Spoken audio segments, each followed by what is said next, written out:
How's it going, guys? Eddie Gray here. Back at it again. We are covering the Logic user guide and tutorial. I hope this transmission finds you well. We're covering chapter 5.2 today. Note repeat. If you've never used note repeat, what a opportunity to really learn this inside out. Such a phenomenal feature in Logic, and there's just so many details that we're going to cover. For example, how can we utilize the modulation or pitch wheel in order to best utilize this tool? We can control such facets as the gate of the note repeat, meaning how open or closed it is.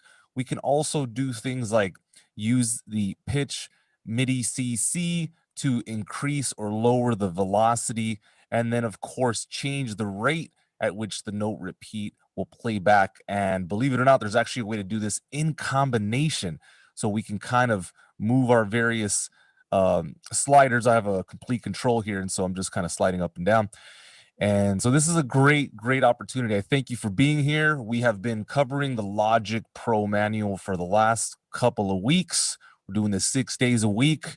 I believe this is a world-class education. If you don't know who I am, Eddie Gray at your service. And what we're doing here is we're providing people with the best possible content and we're providing it in such a way where it's digestible, right? The videos, of course, sometimes may be lengthy, but if you're learning anything that's of great depth, that has substance, it's going to take time, right? Just watching a 2-minute tutorial can only get you so far. So I highly advise you to bring out Notepad, take some notes. It's a lot of little details here.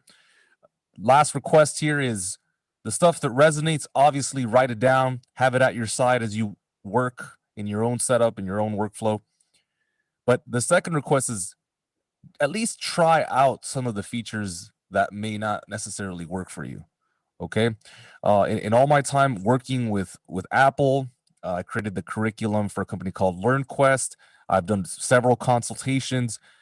I see a lot of potholes, a lot of gaps in people's understanding. And so really, this is an opportunity to learn the program in a very integrated way, right? Where you kind of know everything inside out. And then you get to pick and choose. The antithesis or the opposite of that is what? You just haphazardly land on various key commands or systems. And so what I'm trying to do is make sure that you have a deep understanding so that when you sit with the program, you are literally just dancing with it and moving forward in such a way where there's no hiccups, no roadblocks. It's just easy and you're experiencing clarity. So with that being said, we're going to get into my favorite thing in the whole wide world, Logic Pro. This program has given me a second chance at life. I've been able to monetize my music. I've been able to start an academy called HF Music Academy. So happy to be here in this channel providing this. And so this is where my enthusiasm and my passion for the game and the craft comes from. I just love this program because it's giving me so much, and I've been able to fulfill my dreams because of it. So again, my name's Eddie Gray. We're going to get right into it. Thank you for being here. Let's go. All right, so when we look at note repeat here, it says that it's possible to transform the incoming MIDI. All right. It's going to do this in such a way where it actually just repeats the notes for you. For those of you that don't play well, don't have much rhythm, this is going to be a lifesaver. You can define parameters such as repetition, the velocity. So by repetition, they mean, quarter notes, eighth notes, how many times will it play? The velocity, this differs with each software instrument, but for the most part, it means how soft and how loud. And then the gate length, again, is it going to play short or will it be a long carried out note? We'll go through some situations in a bit here, as well as MIDI controllers for controlling these parameters. Okay, so how do we turn this on? We know that this is inside of the toolbar. Let me take you to the toolbar. So if we look at Logic's GUI, in fact, let me check sound really quick. One sec. Okay, I need to share my screen. 1 second.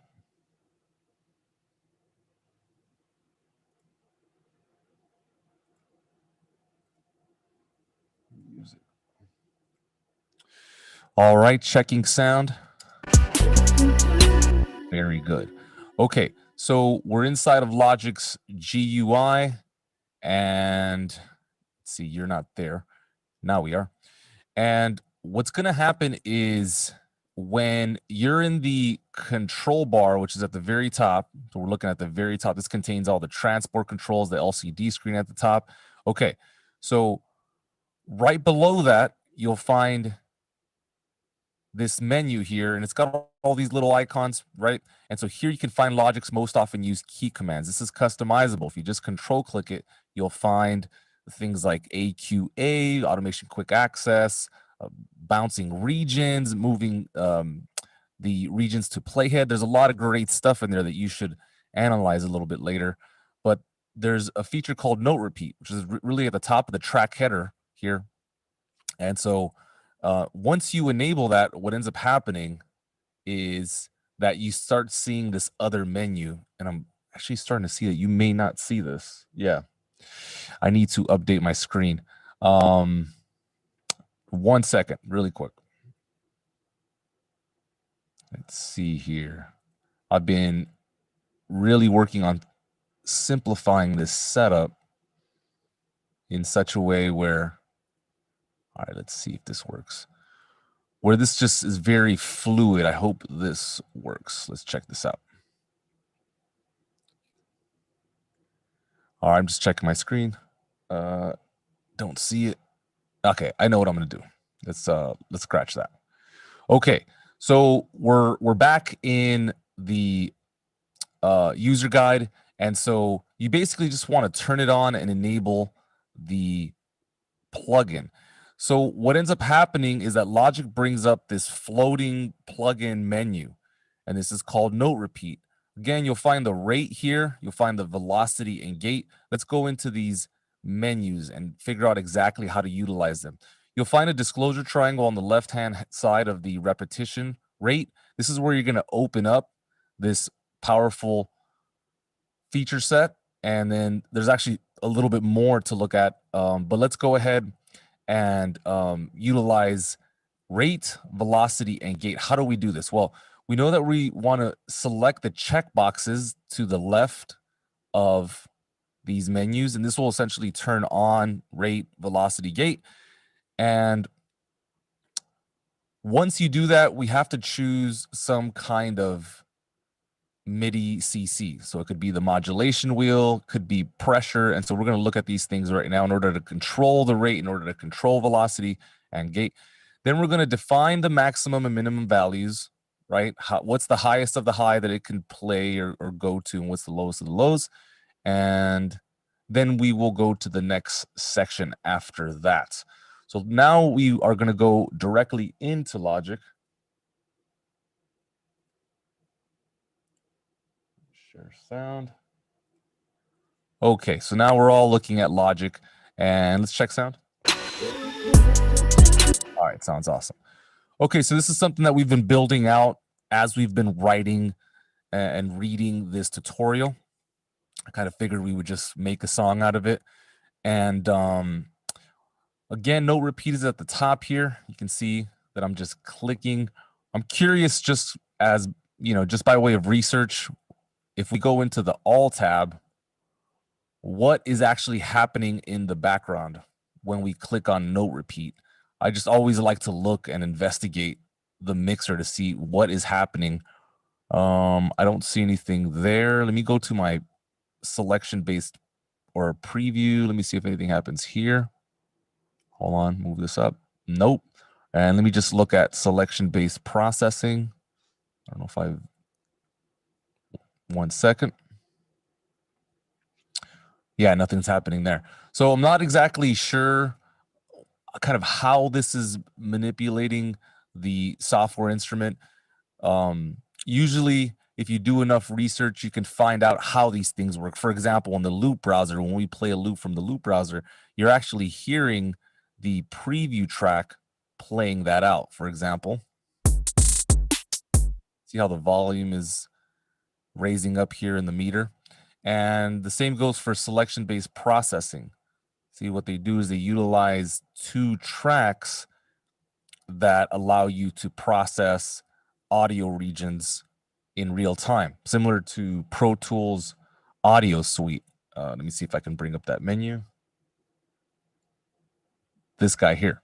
So any processing that happens there is happening because of these tracks. So I was just looking around and trying to figure out if there was a track that was responsible for this. It could be happening in the MIDI environment, which I'm not going to touch.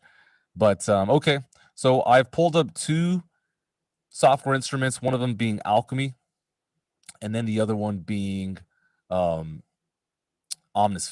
because I just kind of wanted to show you some of the differences and kind of how everything lines up. So here's the sound that we're working with.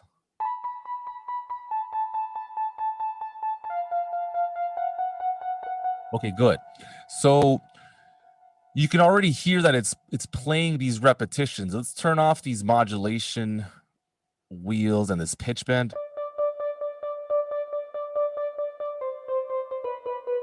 Okay, so if I turn off note repeat, this is the original sound.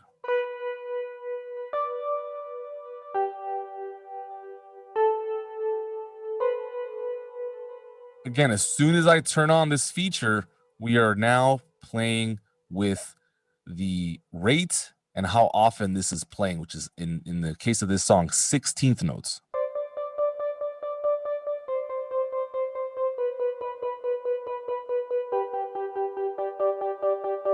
Okay, so we can change that, right, manually, but here's the best feature. If I turn on modulation wheel, and again, you can change this if you would like. I'm just going to leave it on modulation wheel. And what we're going to do here is we're going to tell Logic, hey, the maximum value that I would like to hit is a 64th note, being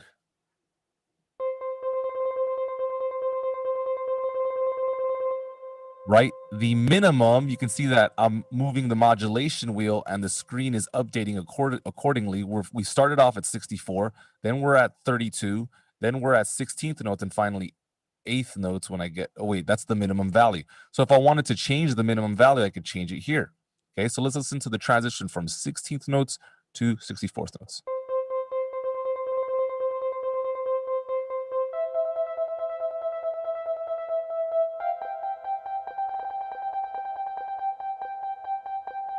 All right, good. If you wanted to play with subtime divisions, you can play with dotted notes and triplets. So we're going to keep it simple for today. Now then, we can keep it as simple as that, or we can start to add other aspects. For example, velocity. So now I'm saying, Logic, I would love to control the velocity in such a way where the minimum value is 1 and the maximum is 127. So essentially getting quieter and then louder.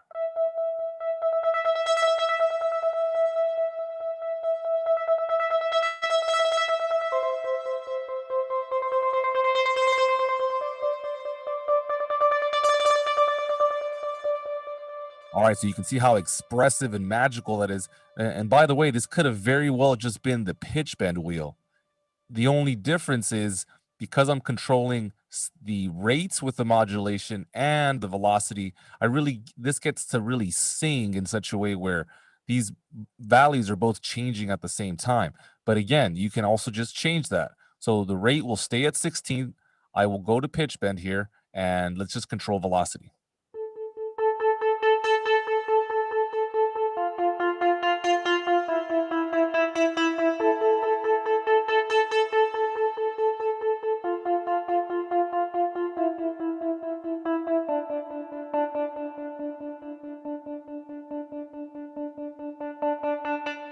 So that also is a different form of expression. And so it really just depends on what you're trying to do and what you want this to sound like, right? I'm going to connect the dots and make sure that they're both playing and receiving the MIDI message at the same time. Okay. All right. So this sounds good to me. I'm really digging it. Now let's go to gate. So now this I will control with a different MIDI CC. So I'll use the pitch bend wheel. And by the way, if you've never looked at the LCD screen as you're controlling MIDI, it actually will let you know if it's coming through. So right now I'm using the pitch bend wheel, and look, you can see it says, right, 10 to 127. If I use the mod wheel, same thing here. So go ahead and enable this feature by control clicking the control bar and then setting up. It's right here, MIDI activity in and out. Awesome. Okay, so then now we're controlling the gate. And when we're referring to the gate, we're talking about how open and how closed the sound is. I'm not playing with rate right now. We know it's fixed at 16th notes. We're not playing with how loud this is. And something actually I should point out really quick. Had I not enabled the modulation wheel here, and you can have a fixed value. So let's say you want the note to play extremely consistently over the course of 8 bars. You want the value to hit at 127 every time. Well, that's what I'm gonna do now. I'm gonna play my keyboard very soft, but look how hard it plays out.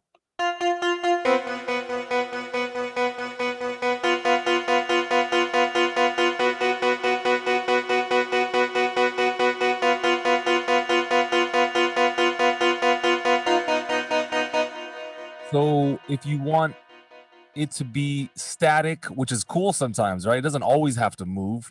The beauty of music production is the varieties, the dynamics, the stuff that kind of just sticks to the walls, the stuff that's moving left and right, the big shapes and the small shapes. It's about the variety of the textures.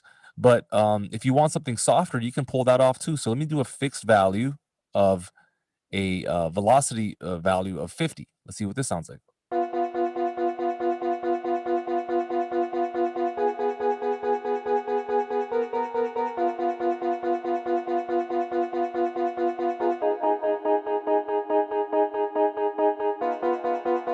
So you can see that that's a very specific sound, as opposed to if I raise this all the way up to, and by the way, how am I changing this? I'm clicking on the numerical value and I'm dragging up as much as I can.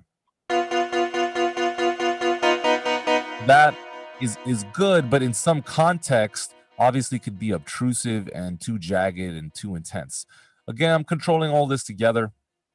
I'm digging this sound. Let's go to gate. Okay, so gate differs in the sense that now we're controlling, think of the aperture, how big or how small something sounds. If I put a roof over something, it's going to sound like it's covering the sound. Or if you put a blanket on top of, whatever, it sounds muffled. But as soon as I start to lift that blanket, it starts to open up. And so the same thing applies here. Let's start with a value of 0. And let me go ahead and bring down the velocity by doing this. Okay. Okay. So if I go to a value of 1 with the gate, look how curtailed and cut off it sounds. Now, as I increase it, it will sound like it's opening. This is not necessarily related to volume. Of course, it may actually get louder. Velocity had more to do with volume than this does. But here, let's listen to this.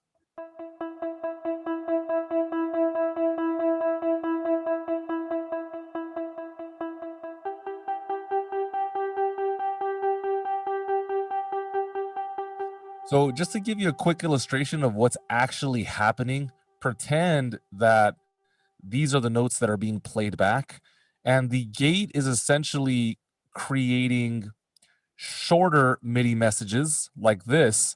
And as you increase the gate, it's quite literally extending the length of the MIDI event. And so it's really not that complicated, but sometimes just visually looking at what's going on is extremely helpful. So that being the case, we're now going to play with all of this simultaneously and attempt to track something as we have fun here. So let me go ahead and just get an idea going.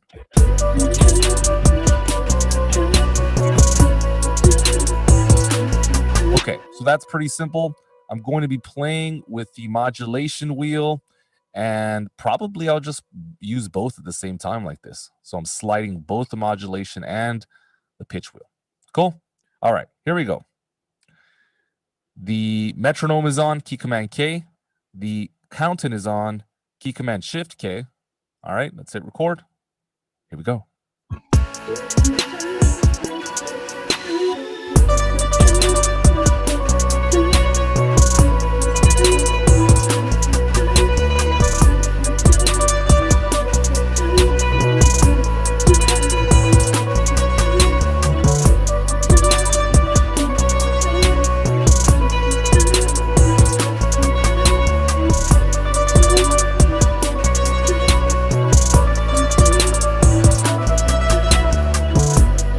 Okay, now one of the reasons I really like this is because I can literally zone out,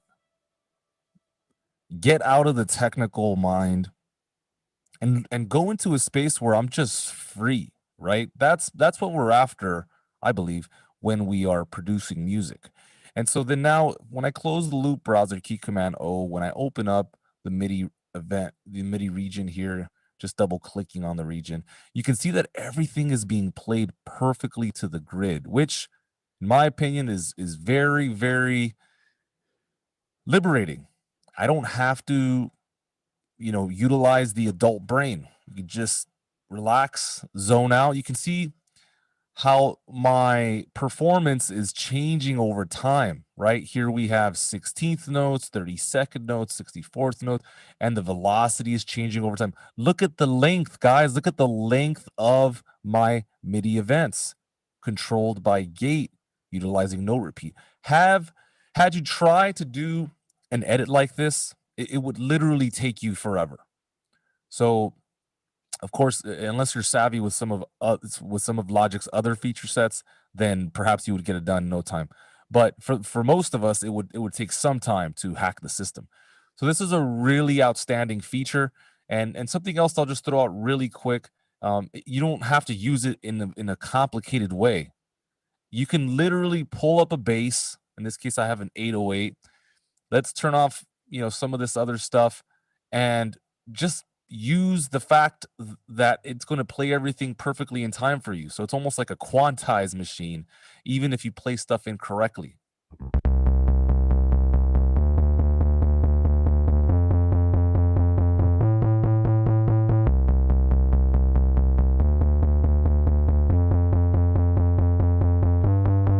So this is pretty magical if you really think about it, because now you're defining a sound. Some would say that this sounds very 80s or very electronic. And so this is something you could use in your arsenal, whether EDM or modern music is your preferred genre to write in, or if you're somebody that kind of dabbles in and out of every genre pool, it doesn't matter. This is just another tool in your arsenal. Okay, so I think that makes sense. If there's any other experimentation for you to do, you might want to just change the MIDI CC values just for fun, just to experiment. So I'll leave that up to you. But let's go ahead and shift into the next application. So now there's a feature called Key Remote. I want you to go ahead and enable that. All right, let me take you into the manual. All right, here we go. Yes. Okay. So this right here is the next feature somewhere over here. And you want to check the key remote box, right? Turn on the light switch in the lower left area of the dialog to display the keyboard, then use the keys to define the rate and gate time settings. So why this is different and how this is different is that we're now utilizing the keys on your MIDI keyboard in order to turn note repeat on, use spot erase. In the last video, we ended with spot erase. So if you're interested in that, you can go ahead and check that out. But now we're going over how to activate all of these settings by using articulation or key switches rather. Okay. So for example, right now I'm playing D3, but hold on. Oh, sorry. my screen is on the wrong thing. Okay, so you get to switch over using the keys on the keyboard. So that's the only difference. One is a bit more expressive and the other one's going to be a bit more technical. So let's check out the technical. Here we go. I'm going to go here. All right, back in it. All right, so then if I play my keyboard, I'm currently at D3. I'm going to switch the octaves. In fact, maybe I should do this. Yeah, this is a little better. Okay. So then now I'm changing the octave range and I'm looking for these values. So where's C -1? So I'm at C0 now. Okay.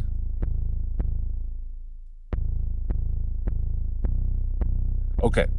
So then now you can see that we're triggering B1, G1. I need to go lower in the range.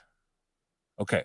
Now we're playing negative C1, negative D1, and so on and so forth. And I'm triggering the notes, and you could just look at the note repeat. You could see that the value of the rate is changing. So with my right hand, I'll play my keyboard. Like quarter notes.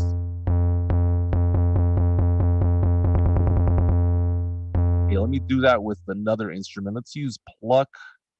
I've got an I've brought up Omnisphere. Let's go ahead and try this out.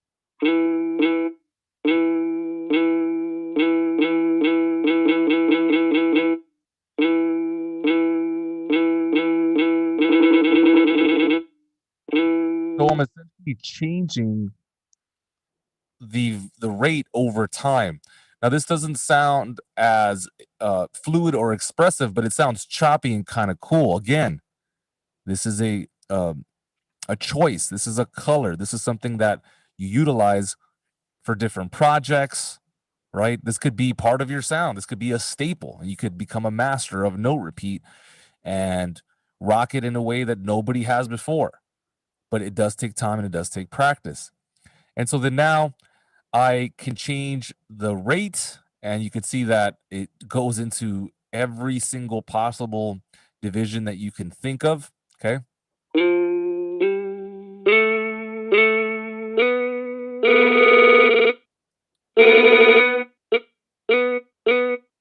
There's a triplet value. Let's keep going.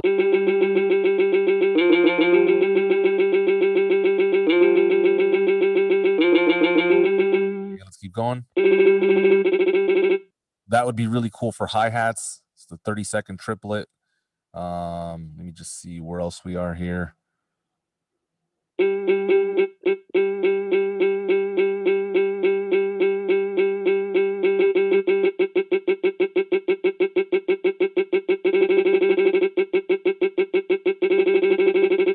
So right now I'm playing with the 10%, 50%, and 90%. And it's really cool. It's changing the sound. Let me go back to 16th notes really quick.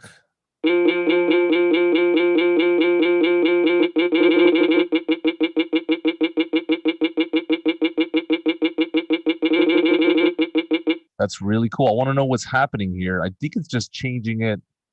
So if you're at a 16th note, you go by 50, it's going to 32nd. Let's see what it says in the manual. So I'm reading here off screen, and it says the note repeat and spot erase keys have on and off buttons, which offer the following functions. Well, we already went over that. Now, unfortunately, there's no other information that covers the 10%, 50%, and 80%. But we'll go ahead and just try and pick it apart. So let's just keep this really simple. We're playing quarter notes. If your BPM is this, in fact, actually, this is a good way to run this exercise.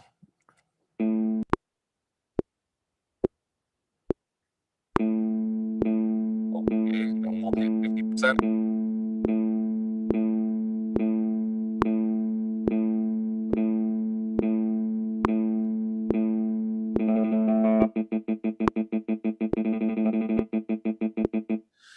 Seems like it just went to 30-second dotted. Okay, so that's the way that they're expressing 64th dotted, 32nd dotted, and then let's see if I can get, no, I can't. Let's go down one octave and hit P, and then 64th dotted.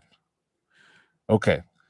So anyway, really cool instrument, sounds amazing. Let's go over again what we were able to write in here.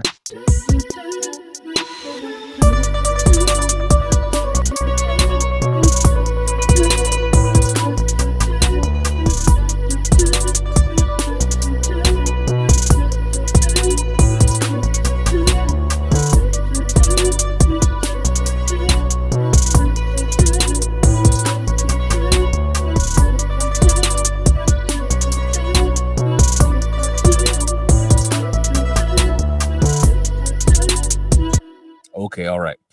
So there you have it, note repeat, really amazing feature. Let's continue on and see what else the Logic user guide has for us here. All right. So now we go into recording multiple software instrument tracks. I believe we've gone over that, but I'll quickly go through it just in case. Again, another pre-production checklist. So here it says a MIDI region is recorded to the selected track. Aliases of the MIDI region on the selected track are recorded to the other record-enabled tracks. Any subsequent edits to the parent MIDI region affects all of those aliases. This is known as layer recording. And there is a difference between layer recording and multiplayer recording. And so it looks like we'll get into that at some point. All right, we're going to record on several tracks. Let's go ahead and try it out. If we're going to do this, let me share in here. Hold on. Can I hit share? No. Thank you. And then here.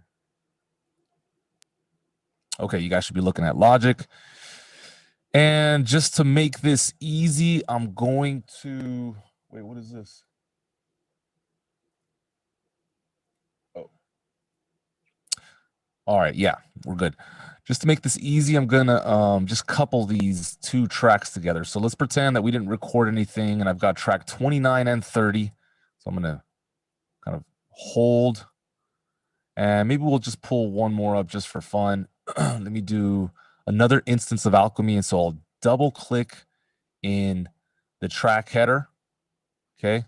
And then I'll hit X and I'll look for Alchemy here in the mixer and I'll just option drag it over so I can have two instances of Alchemy. Let's close the mixer. And then here, let's just choose something simple. It doesn't have to sound great or anything like that.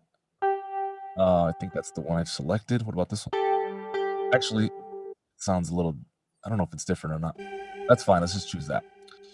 Okay, so then now you can see I've got 3 of these selected. These are all MIDI tracks. I'm going to hit Control R.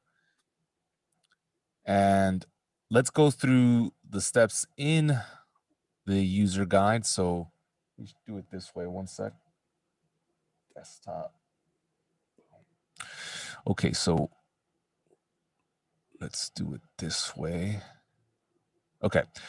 All right, so it says here, go to the recording options in the main menu bar, and we're going to select create tracks. All right, fantastic. So record, cycle region is off, and we're going to create tracks. So that's step 1. Step 2, in recording, we want to choose cycle, create tracks from the overlapping. What is this about?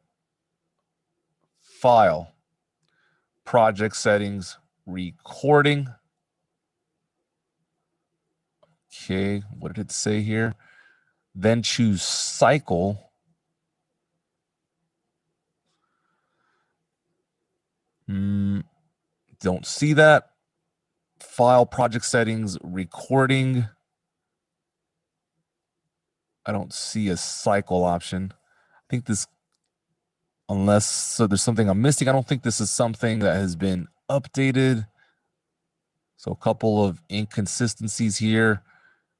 Create tracks from the overlapping MIDI recordings.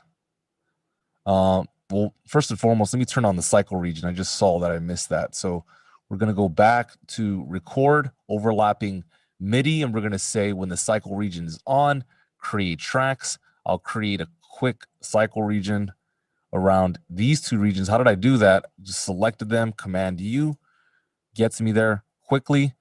Again, I'm not finding anything there, so I'm just going to move on. And then there's kind of another direction here. It says control click the record button, choose recording settings. Recording settings. Okay, so it seems like it took me to the same menu. Choose recording settings from the shortcut menu. We did that. Then choose cycle. But that's not here. So yeah, it looks like what they're talking about is going to record overlapping MIDI and then creating tracks. Let's move on. To mute all the previous tracks while recording, you can do this.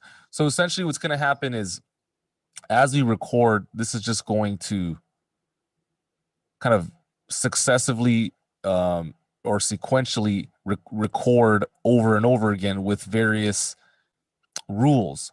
For example, let me go ahead, select all of these. That one's record enabled. And okay. And so then I'm going to hit record. And then remember what our rule is at the moment. It's when the cycle region is off, go ahead and create tracks. Now, it's probably a better idea to create tracks and mute, simply because we're just going to hear a lot of tracks kind of playing over and over and over again. So we're just going to go ahead and create tracks and mute. So let's go ahead and try this out.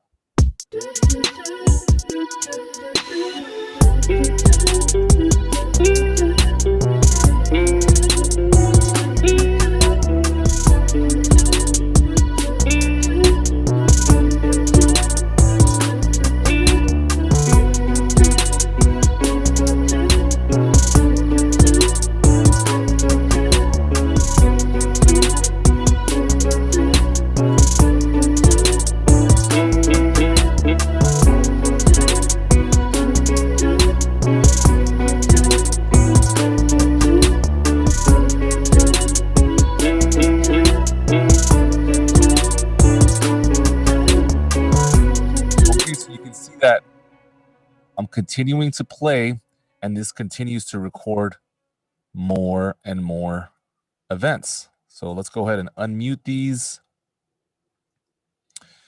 And let's see. I don't see. Yeah. So I suppose the idea here is you perform the take until you feel like happy, satisfied with the take, and then you keep the one that you previously just recorded. So that's one way to go about it. Again, you can also create tracks. Where is it? Record. And just create tracks, but not mute. And so again, the difference here is, well, let's try it out, but I believe it's going to actually create another track on top of this. So let's see if I can. Okay, just let's try this out.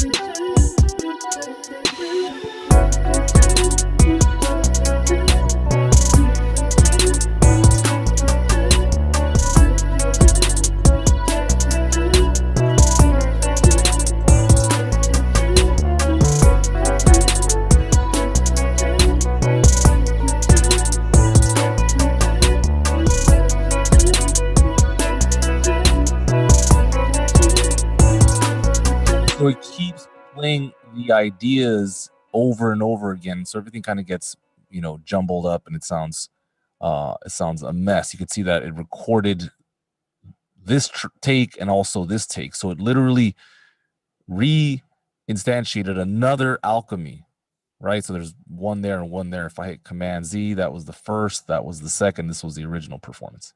Okay. So lots of options when you record. It's just a matter of how you're going to go about it. In the very beginning, obviously, you don't pay that much attention to it. You just use the default settings, which is merge. But after a while, I think what ends up happening is you start to feel more proficient and confident, and you want to find ways to get better. You want every session to be a little bit more efficient. Right? You get to this point where you're doing it, you're effective, you're actually getting it done. And so that is why you delve into the technical world, is because if it could make your creative life 5% better, 10%, 20%, 50%. And by the way, if you don't know the program, this is going to make your creative life 100% better. But for those of you that have been doing this a while, there's always room to grow. Always. Okay. So that makes sense. I want to hold on real quick. I want to get back into the manual. What else do we got here? Says that we can replace software instruments when we're recording. Okay. When you're recording, you can replace all or part of a previous performance. Awesome. You do this by recording in replace mode. So why wouldn't you just delete it? I don't know. Let's check it out. You can choose one of the following replace mode behaviors from the replace pop-up menu. Okay, we can erase the region. This erases the MIDI from the tracks area across the entire recording, even if nothing is played. Okay, I would suppose that's efficient.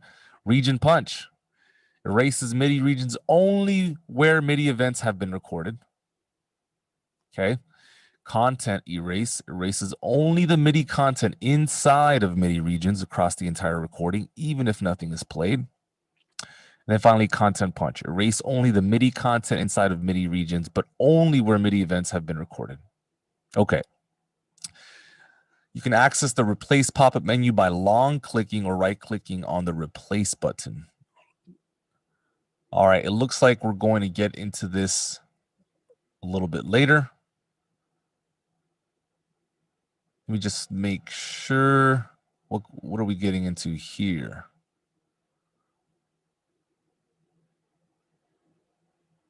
A new MIDI is created on top of the existing one, and region erase for each point. The content of the existing region replaced. Okay.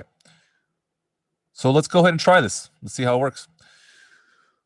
So I don't use this feature a lot, but let's go ahead and try it out. I'm going to go ahead and enable it inside of modes and functions.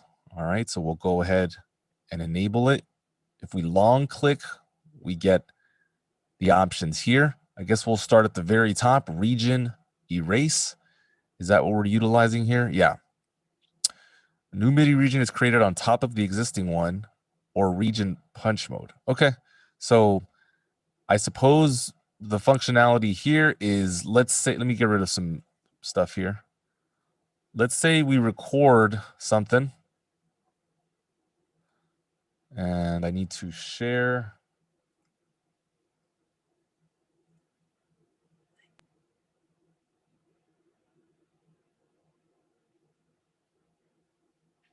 All right, so we're looking at Logic, and I've long clicked up here.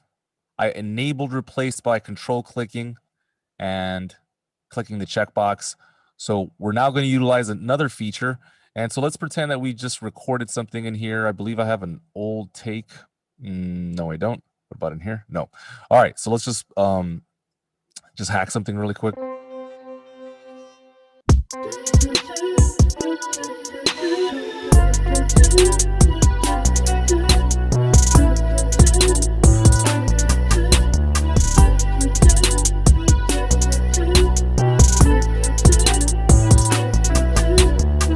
Okay, say you're like, yeah, that's not working for me. I need something else. So based on the region erase should just literally throw this away. I believe that all of these laws get superseded. In other words, it just kind of, it beats it out. We're not going to use these anymore. In fact, I actually just saw the menu right down here. So region erase, region to punch. Okay, so if I hit record, start playing something. Here we go.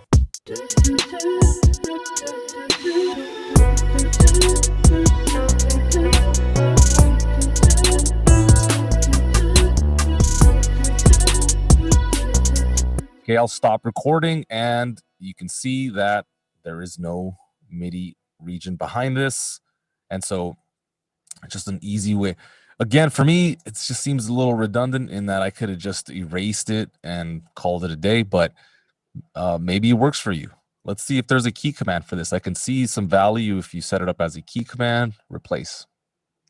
So that's cool. But I'm not sure if that means replace like command V or tempo tracks, replace with overlap regions. Yeah, so if you're interested, check that out. All right, so let's go to the next region punch. So let's see here. Content of this is replaced in the content erase and content. Okay. So anyway, there's some functionality here that we can utilize.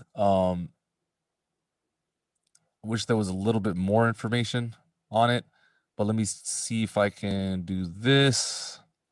Maybe we'll do that. And I'm curious if I record, if it's just going to replace this one. Let me just see something really quick. Good. Okay, let's go.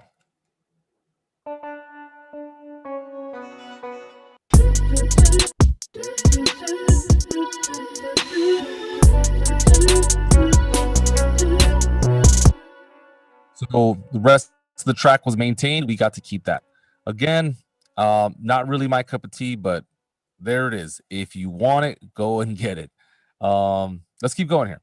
Record multiple MIDI devices to multiple tracks. Okay, so just as we can record multiple audio performances, you can record multiple MIDI input devices. Okay, so each device represents a unique performance and triggering different sounds on multiple instrument tracks. So I wonder if this means you can have 5 software instrument tracks, one of them with MIDI arpeggiator, one of them with note repeat, one of them with X. Let's see what this gets into. Before you start recording, make sure you create software instrument tracks for each MIDI input device, configure each MIDI input. Okay, good. All right, let's see what we get into here. Option P, auto demix by channel if multi-track recording. All right, so that's the first thing that we want to enable so we can record multiple MIDI input devices. Click the record enable button in the track header of each track that we want to record. I'll just do 2 for now. Okay. And then just remember that the track, the main track is the one that you shift click and is highlighted in the, even though I have 2 tracks selected, one of them has to be the main track. Okay. All right. Number 3, in the track inspector, choose a unique MIDI channel using the MIDI channel pop-up menu. Okay. So for here, under track, we'll choose MIDI 1, MIDI 2. Move the playhead to the point we want to start recording. Use each MIDI input device. Okay, good. MIDI regions recorded to each recording track for MIDI input device. So, okay, good. So let me just see this.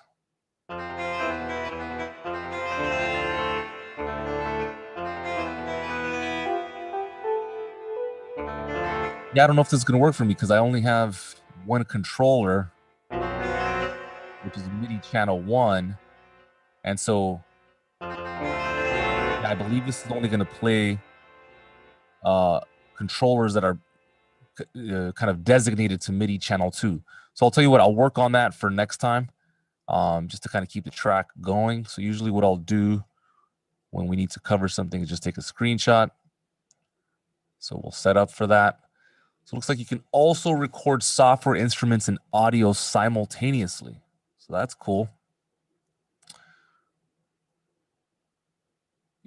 All right. So yeah, there's a lot here by way of recording a live performance. You can have a MIDI keyboard player using Alchemy, and then a singer using a microphone, right? There's a lot of stuff you could do there. So that is cool.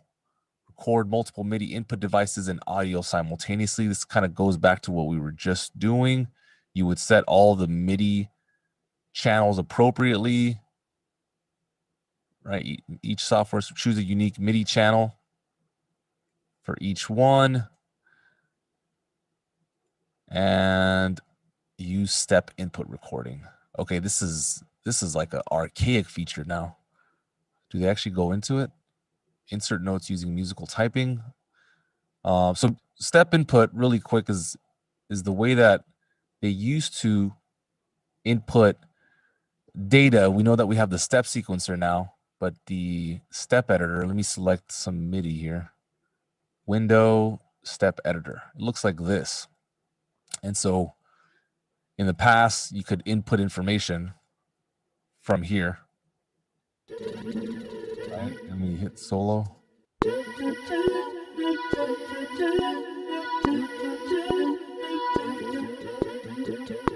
So you could, now we're doing the stutter effect there. Turn these off.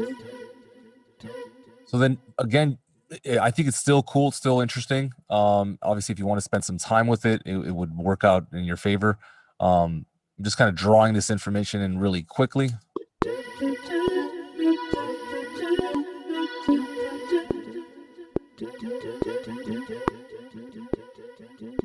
All right, and then it's playing these really quietly. So maybe what I'll do is I'll just erase them together. So it's just another way to input data. Most of us are used to using the keyboard, right? That's only one way of many. Let me hit TT. So then now we have this.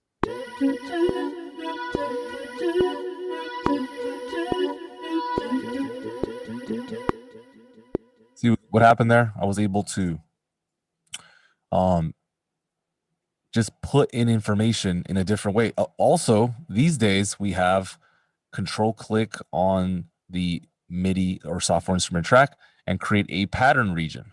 And so then now we have something else that we can utilize, which I like a lot better, right? You could just draw them in like this, right? Really easy.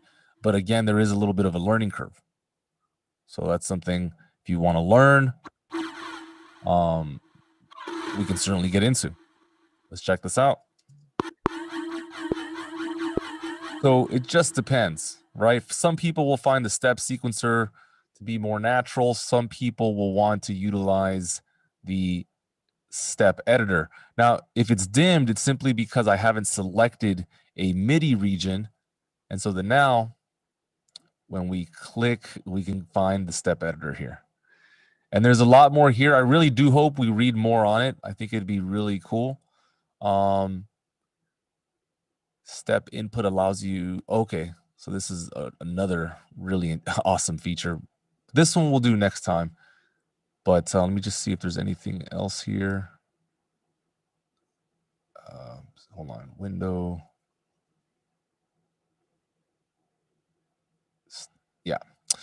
All right, we're going to call it a day there. Hey, thank you so much for being here. This has been quite the journey just to kind of unwrap the program. Always more to unpack and learn. And it's just the beginning. So stay tuned for more. I thank you so much for being here. If you like the content, tune in. We're doing this 6 days a week. Appreciate the support. However you want to support the channel, all we ask is that you send this to somebody, that you repost it, you take a picture, post it on your socials, whatever. The important thing is that we try and help as many people as we possibly can. For a beginner, this is a gold mine. For a seasoned veteran, this is something that they can learn from as well. And so my name's Eddie Gray. We'll be covering step input next time, along with, let me see what else we got here. We're on page 250, y'all. So yeah, step input, which is a whole nother world. Get into that. Inserting notes using a MIDI keyboard, metronome settings, really learning how to manipulate and use that. And then we get into advanced recording techniques. So Thank you guys for the time, energy, support, love, and we will certainly catch you on the next one.